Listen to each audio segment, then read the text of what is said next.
Hello guys, good morning everyone. Welcome Manish. Welcome to my channel.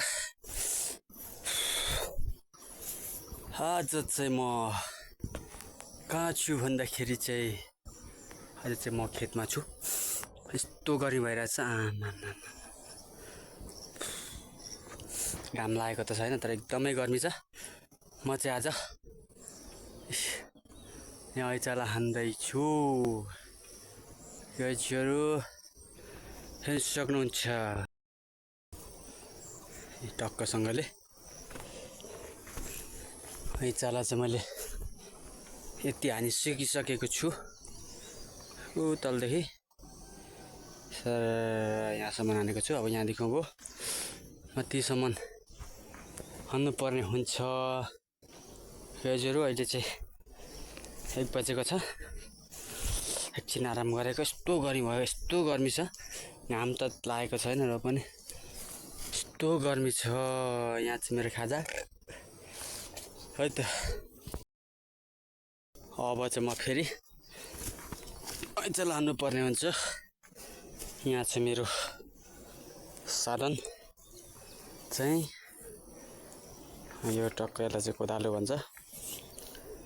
यसले बङ हान्नु पर्यो। है गाइजहरु म चाहिँ थाले ऐचाला हान्नु।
के हो यो पसिना।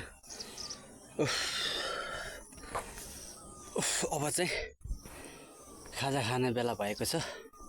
ल गाइजहरु म चाहिँ अब खाजा खानतिर लागे। गाइजहरु यसले चाहिँ स्वाट एक बटु खायो भने यस्तो बटुको सटुको सरी एक बटुको खायो भने यस्तो पसिना त कता हराउँछ त्यस्तो पावर निकाल्छ क्या। यो अर्ग्यानिक चिया हो लिम्बूहरुको। वाउ यसलाई स्वाट नबिसाइकन खानुपर्ने हुन्छ फेरि गाइजहरु।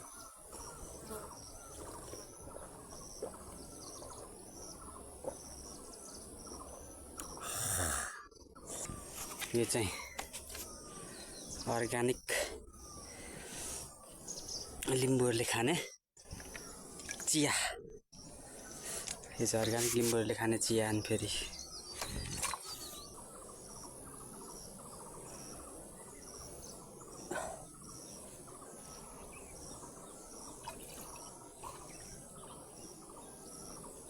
यति खाएपछि यस्ता ऐचाला त अहिले 2 घण्टा पनि लाग्दैन फेरि मलाई चाहिँ। यस्तो जाँगा चलाउँछ क्या यसले चाहिँ। यो चिजले चाहिँ यस्तो जाँगा चलाउँछ रिङ्गटा चलाएपछि त त्यस्तो गराएर त कहाँ हराउँछ एकैछिनमा। ल है गाइजहरु खाजा पनि खाइसकियो। फिनिस्ड लिम्बूको खाजा भनेपछि बुझिहाल्नुहुन्छ होला। अब चाहिँ फेरि काम सुरु गर्नुपर्ने हुन्छ। यहाँदेखि उँधो सकिसकेको छ काम। अबदेखि यहाँदेखि उँभो चाहिँ टक्कसँगले माथि मकैबारी देखिएको अलरेडी मैले यति चाहिँ ऐचाला हानिसकेको छु। अब अझै निकै नै छ, देख्न सक्नुहुन्छ। माथि मकैबारीदेखि ल है गाइजहरू, म चाहिँ आज चाहिँ एका बिहानै उठे बित्तिकै चाहिँ म चाहिँ काम गर्न हिँडिरहेको छु। काम गर्नु लागे है गाइजहरू। आज बिहान चाहिँ म चाहिँ मेलो सक्ने 4-5 दिन भइसक्यो। यहाँ मकै खाँदै 2टा मकै पोलेर खाँदै म चाहिँ खन्नुतिर लाग्यो है त।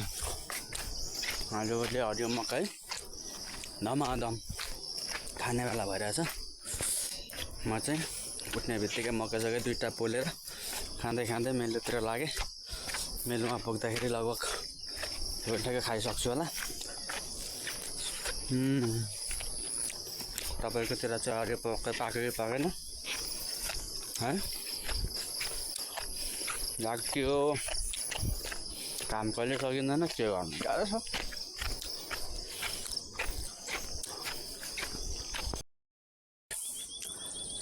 माथिदेखि आली तासेर ऐचाला तासेर मैले चाहिँ यहाँ ल्याइसकेको छु।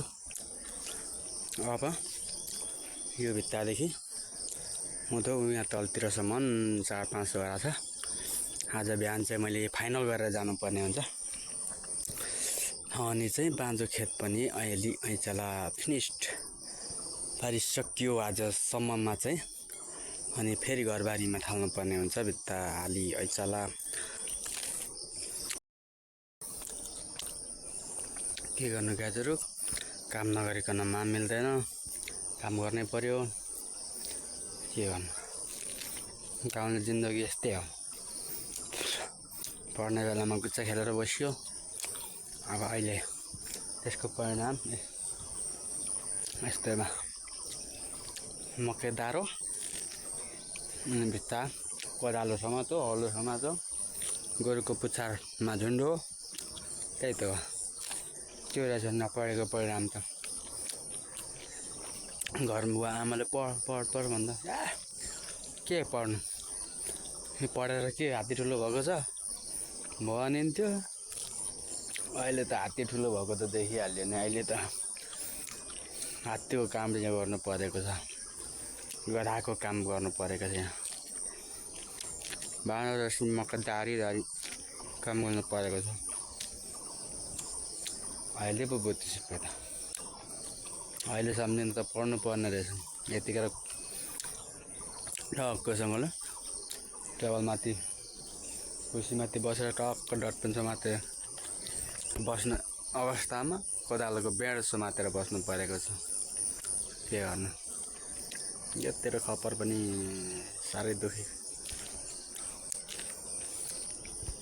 केही छैन, कर्मको खेल हो।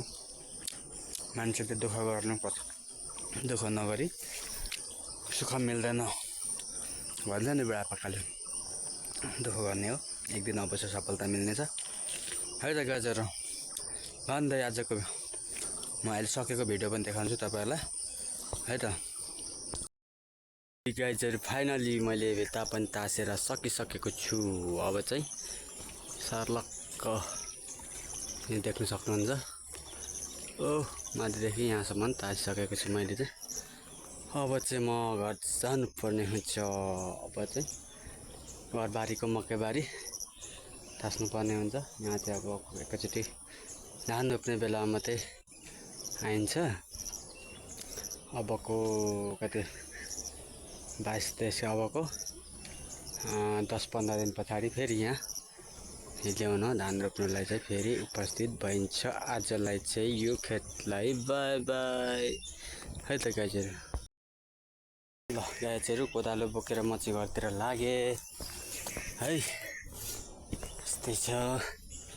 आज बिहान कति घन्टा लाग्यो, 6 बजी आएको, 7-8 लगभग 3